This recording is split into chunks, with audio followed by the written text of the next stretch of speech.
მოგესალმებით ბათუმის საჯარო ბიბლიოთეკის ამერიკული კუთხიდან. მე ირმა დიმიტრაძე ვარ, გადაცემა წიგნის კუთხეა. ჩვენთან ბათუმის კერძო და საჯარო სკოლების 16 გუნდი ერთმანეთს ლიტერატურულ კონკურსში ეჯიბრება. პრინციპი მარტივია. მონაწილე გუნდები ერთი კვირით ადრე იგებენ იმ 5 წიგნის ჩამონათვალს, რომელთა ირგვლივაც კვირის ბოლოს მოუწევთ თამაში. თუმცა თუ ვინ ითამაშებს ამა თუ იმ კონკრეტულ დღეს, ამას მხოლოდ ერთი დღით ადრე იგებენ და ამ გუნდების შერჩევა შემთხვევითობის პრინციპით ხდება. დღეს ჩვენ მეშვიდე და მერვე ფინალური თამაში გვაქვს და ჩვენი მონაწილე გუნდები არიან სკოლა ევრო 2000 და სკოლა ლიცეუმი ნერგები. გამარჯობა მეგობრებო. გავიცნოთ ერთმანეთი პირველ მაგიდასთან სკოლა ევრო 2000-ის მონაწილეებს, ხო რომ საკუთარი თავი წარმოგვიდგინონ. გამარჯობა, ჩემი სახელი არის მარიამ დორიძე. მე ვარ ანი ტოპოში. ანუ გეუბნები. ნერგებს? თეკლე დავითაც. მარიამ გუმბარიძე. ძალიან სასიამოვნოა, გვიხარია თქვენი ამ სტუდიაში ნახვა და ვიდრე თამაშს დავიწყებდეთ, მე აგიხსნით წესებს.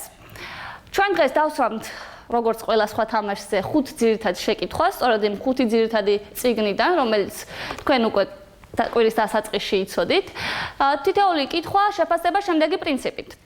თუ კი სწორ პასუხს გუნდი გამოიცნობს შეკითხვის დასმის პროცესში, მაშინ გუნდს ექნება 3 ქულა.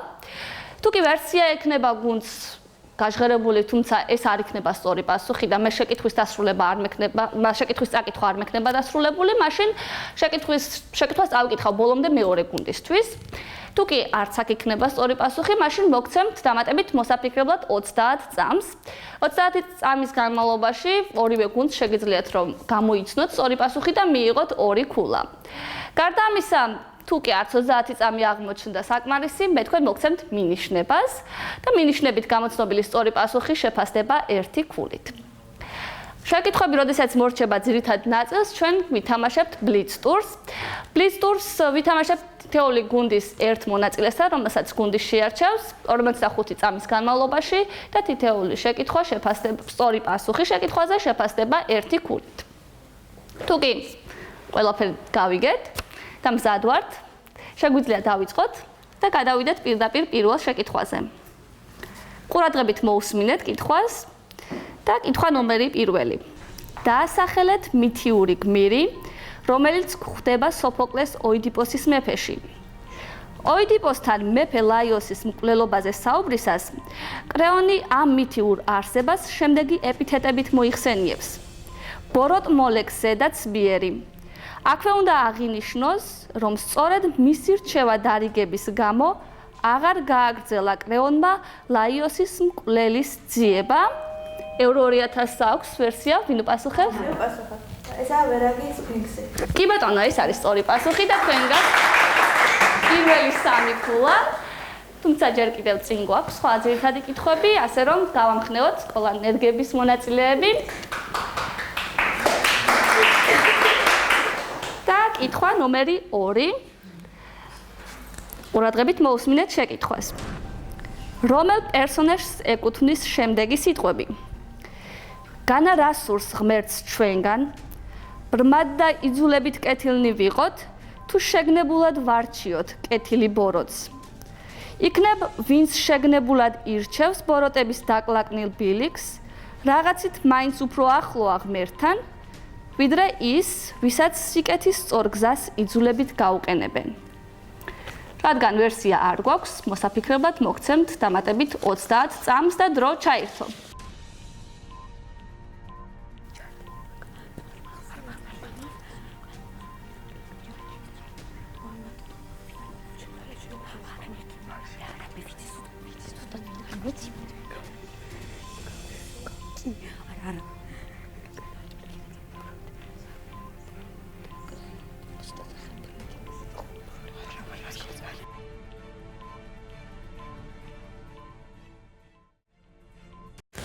წამია ამ მოიწურა და მე თქვენ მოგცემთ მინიშნებას, რადგან 30 წამის განმავლობაში ვერსია არ გაჟღერდა.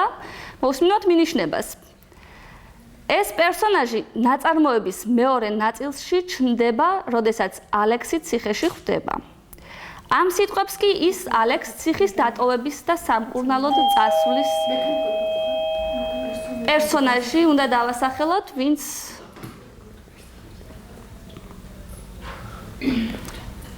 გაქვთ ვერსია? არ არის. გაქვთ თუ არა ვერსია საბოლოო? მაშინ მინიშნებას, რადგან ვერ დავასრულებ. ის ალექს ციხის დატოვების და სამკურნალო წასვლის წინ ეტყვის და თქვენ გქონდათ დაჭერილი. რა არის თქვენი ვერსია? ფიქრობ ეს უნდა იყოს პლატონი. არ არის ეს სწორი პასუხი და ამ შეკითხვაზე სწორი პასუხი იყო კაპელანი. არც ერთ გუნდს არ აქვს ამ შეკითხვიდან ქულა, თუმცა ჯერ კიდევ წინ გვაქვს სამი ძირითადი კითხვა და ბლიც ტური. ორი ძირითადი შეკითხვის შემდეგ ანგარიში არის 3-0 სკოლა ევრო 2000-ის სასარგებლოდ. და ჩვენთან როგორც წესი მესამე ძირითადი შეკითხვა სვამს კვირის სტუმარი და დღევანდელ გადაცემაზე კვირის სტუმარი არის საერთაშორისო გამჭვირვალობა საქართველოს წარმომადგენელი მალხაზ ჭკადულა. ვთხოვთ მას სტუდიაში.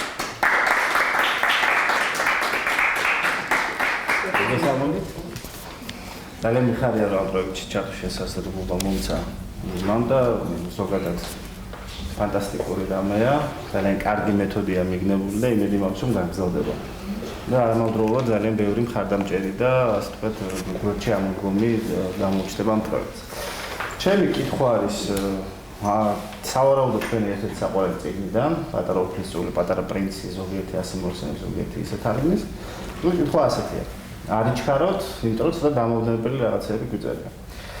ალბათ ბევრჯერ გიოცნებიათ, რომ სწორედ თქვენ ყოფილიყავით ამ პატარა პლანეტის აღმომჩენი და არა ის მეცნიერი, რომელსაც ეგზიუპერის მტკიცებით ასე გაუმართლა და რომლის ეროვნების გახსენებასაც ახლა გთხოვთ. ავტორი გვიამბობს, რომ პატარა უფლისწულის პლანეტა სულ ერთხელ 1909 წელს მე უყურებ. ანუ ეს პლანეტა აღმოაჩინა თურქმა მეცნიერმა და ის 1909 წელს იმიტომ არ მიიღეს, რომ მას ეცვა ეროვნული ტანისამოსი და ეს მიუღებელი იყო. ისტორია. თქვენ გაქვთ დამატებით 3 ქულა. დიდი მადლობა ბატონ მალხაზ. და ანგარიში 3 ძირითადი შეკითხვის შემდეგ არის უკვე 6-0. კვლავ სკოლა ევრო 2000-ის სასარგებლოდ, თუმცა ჯერ კიდევ წინ გვაქვს 2 ძირითადი შეკითხვა და ბლიც ტური, რომელიც ძალიან ბევრ რამეს ცვლის ხოლმე, ასე რომ არ ნერვიულოთ, მოემზადეთ, გადავიდეთ მეოთხე ძირითად შეკითხვაზე. მაშა ასე, კითხვა ნომერი 4. რა და რატომ მოიმოქმედა გუგუამ მას შემდეგ, რაც ხევისბერმა თემისთან დასწრებით განაჩენი გამოუტანა თავის შვილს ონისეს. ვისაც სკოლა ევრო 2000 აპირველი? როდესაც ხევისბერმა განაჩენი გამოუტანა თავის შვილს, გუგუამ აღიარა, რომ ის დამნაშავე იყო, ამიტომ მოიგო დამბაჩა და თავი მოიგო. სწორია ეს პასუხი. თუმცა ასევე თუ დაამატებ, რატომ მოიმოქმედა ეს? თუ გახსოვს, რატომ მოიგო? რატომ? და ის თავიდან მისი მიზანი იყო, რომ მოეკლა ონისე, რის შემდეგაც დაიჭირეს და ანუ ასე ვთქვათ, შერაცხეს მოღალატედ. მისი თვითმიზანი ალბათ ის იყო, რომ ონისე უნდა მომკვდარიყო და ძიძიას ისიც დაპირდა, რომ შენ მოკლავ და ჩემ თავსაც ზედმე გაყოლებ, ალბათ ონისე რო გარდაიცვალა, ლოგიკურად ჩათვალა, რომ თავი მოეკლო. კი ბატონო, სწორია ეს პასუხი. ანგარიში არის 9-0. კვლავ სკოლა ევრო 2000-ის სასარგებლოდ, თუმცა განმეორდები, რომ ჯერ კიდევ წინ გვაქვს ძირითადი შეკითხვა და ბლიც ტური.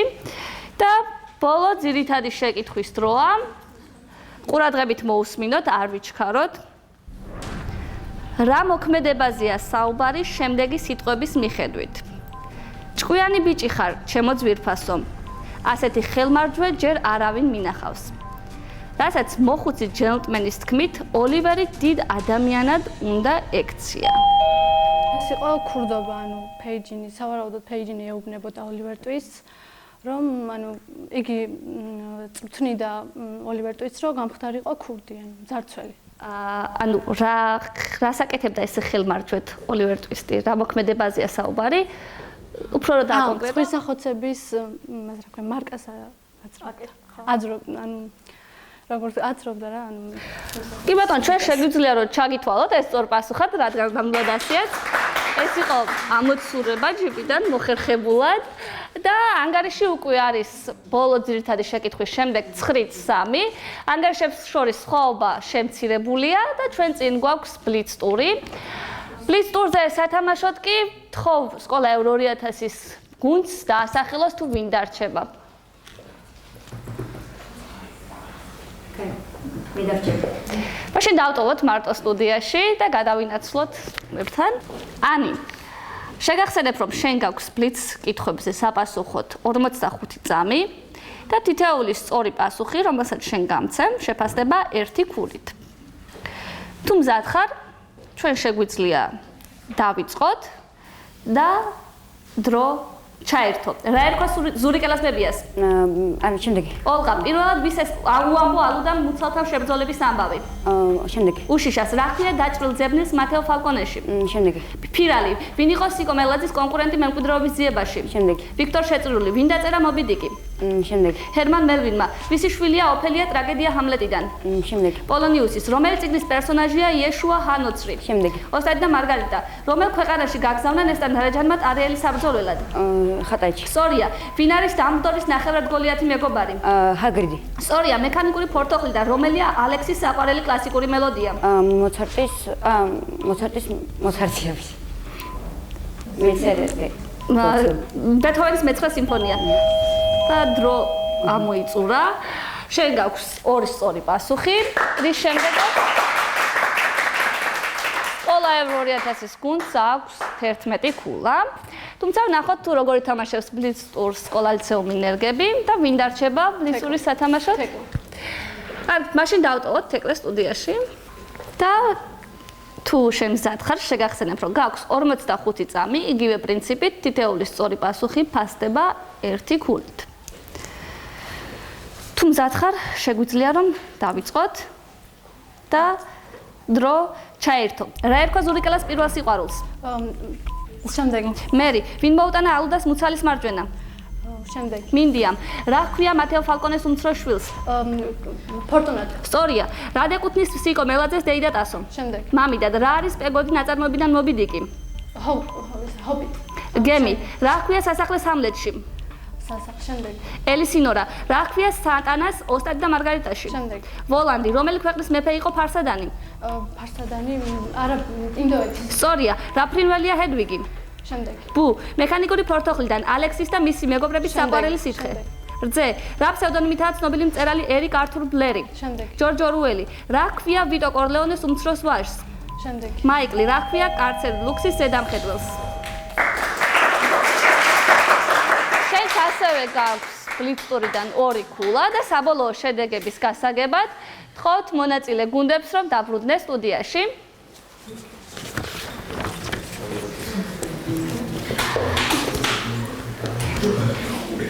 ძალიან დიდი მადლობა, ძალიან საინტერესო და დაძაბული თამაშისათვის. ყველა თამაშს ყავს გამარჯვებული. ჩვენ დღევანდელი თამაშის გამარჯვებული და შესაბამისად წიგნის კუთხის მეოთხედფინალურ ეტაპზე გადასული გუნდი კი არის სკოლა ევრო 2000-ი. ანგარიში 11-5. თუმცა ჩვენ ძალიან კარგი თამაში გვაჩვენა სკოლა ნერგებმა და გამამხნევათ ისინი. შევხვდებით შემდეგ თამაშზე. კარგად იყავით.